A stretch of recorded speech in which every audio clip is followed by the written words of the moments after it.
Good evening, class. My name is Michael Morales, as you may know.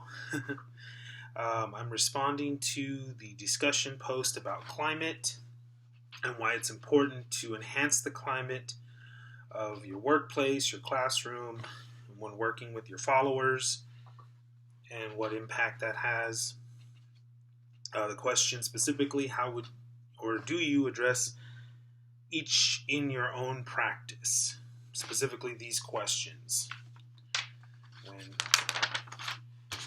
developing norms, as described in the text, norms are rules of behavior that are established and shared by group members.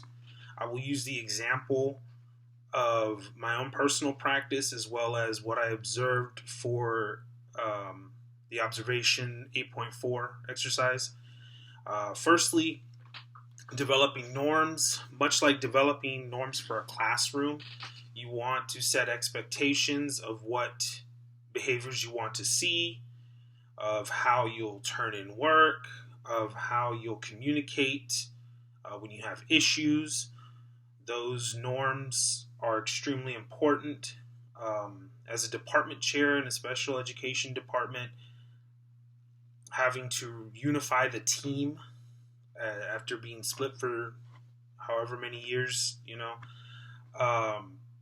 getting everybody on the same page, having everybody know my expectations of how I want reports done, how I want goals done, how I want objectives written, how I want the case managers to approach students, to assess students' needs, to communicate with parents, where to log that communication. All those norms I had to teach my team so that everybody is producing the same product, high quality product there. For the observation, I observed my colleague who, just to give some background context, took over a class about a week ago, or 2 weeks ago actually. And in that class, it was a class of third graders in elementary. My colleague is a student teacher who's in a clinical practice right now. Has a few more weeks to go before she completes her student teaching. But she was offered a job as the teacher of this class. The previous teacher was asked to resign as a result of not actually teaching the students. From what I understand, they were on iPads for about 15 minutes of teaching, and then the rest of the class, they did what they wanted. And she gave them a lot of playtime, which was not good. This class, as a result, is 9 weeks behind all of its other classes, and of course, behavior issues ensued because there were no norms besides, a little bit of time for study, a little bit of time, most of the time for play. And they brought her in because she is very good at structuring classes. A lot of what she learned from me when she was my assistant. She provided quickly norms that were needed for the class. She did meet some resistance from the students, of course, because, if you had the choice between working and playing on the iPad, you prefer to play on the iPad in the third grade. But she quickly reestablished those norms. I didn't actually get to see her in person teach. Our schedules just wouldn't mesh. But because she's a student teacher, she's in the observational phase of her student teaching. So each week she is doing video observations of her progress, starting from week 1 all the way till now. Week 1 starting late August when school started for us. So I get to see her progression through these 15 to 20 minute sessions each week of her, establishing the norms, the rules, procedures, and then watching the students grow. This other class that she has that's officially her class, she's only had about 2 weeks, and they went from a rowdy bunch, quote unquote, the worst class in the school, to now one of the better classes in the school with high quality learning and structure. So the importance of norms is really shown there. The second question, creating a cohesive team.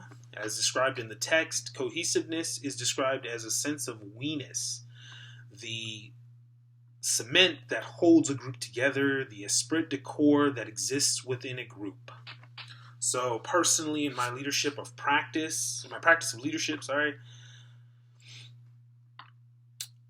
this is extremely important.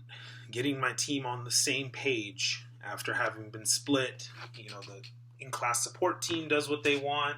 The life skills team does what they want. The behavior team does what they want. The transition team does what they need to do. But when you're trying to build a team together, get everybody on the same page, there has to be cohesiveness. I started with having bi-weekly meetings, whereas they used to only have once a month, and that's if it fit in the schedule, that were non-negotiable. Those had to happen. And it was kind of trying because most of my team were coaches, and of course in the afternoons they are busy coaching their sports. And so I told them, well, I guess we're going to have to do them in the mornings, early in the morning before work starts or right as work starts, in order for us to basically, for them to get to know me and me to get to know them and build that professional relationship. That cohesiveness is important. Like it says, esprit de corps. We have to be one as a team. We have to learn together as a team. We have to make mistakes and learn from those mistakes as a team so that we can grow as a team, and we should always be on the same page. I think putting those norms together that we all learn together really sets the stage, the foundation for that. And as a result, my colleague with her class was able to build cohesiveness by instilling rules, procedures for that. So her class looked more cohesive. In the observations, you could see, there's no kids blurting out. They are raising their hands appropriately. They are doing what they're supposed to do. Our student is expected to do. And she established those norms. As far as providing feedback, the text tells us that giving constructive feedback is a must for a leader if he or she is going to help group members maintain standards of excellence. Constructive feedback is honest and direct communication about a group member's performance. I might have missed something there. But it's extremely important. If I set up norms and if I want to build cohesiveness, I have to let my team know if they're doing it right. If I define your role and say this is what you're supposed to do, and these are my expectations for you, I have to let them know, hey, you're doing a great job. Thank you so much. You're taking this on. You're doing better than I imagined. Or I noticed that you're struggling in little parts here. Do you need support here? I try to come off supportive, of course, much like when I'm working with students. I don't want them to be discouraged, much like I don't want my team members to be discouraged. If you make a mistake, I'm going to point it out, but I'm going to do it in a way that provides you with a solution. I don't want to just say, oh, well, you did this wrong. Can you not do it wrong again? I don't want to shut down the conversation before it's had a chance to start. I want to build the person up and support them as much as I can and provide them the feedback. Tell them what they're doing right. Tell them where they can improve. There's a reason that when we write assessments about students, we don't call them strengths and weaknesses anymore. We call them strengths and needs of improvement, because we want them to have the idea, both as students or as professionals, that there is room for improvement, that this is not your weakness, this is not the end-all, be-all, it's not finite. You're not stuck with this weakness, you can always improve. And as the leader, I want to be able to help you do that.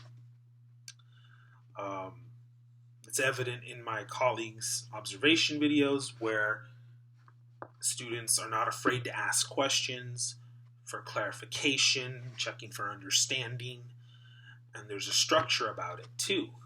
and she's very positive. That's one thing I try to pass to anybody that I've mentored as a teacher.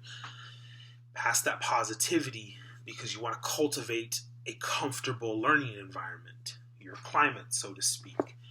Because when the kids are comfortable, when the professionals are comfortable, they're going to want to ask, they're going to be okay with asking questions. They're going to be okay with making mistakes and learning from them and bringing it to your attention and asking your advice for how to make this better, how to do things better.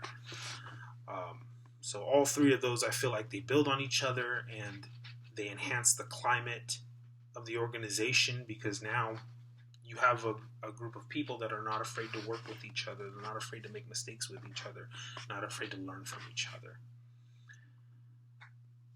I believe that is that.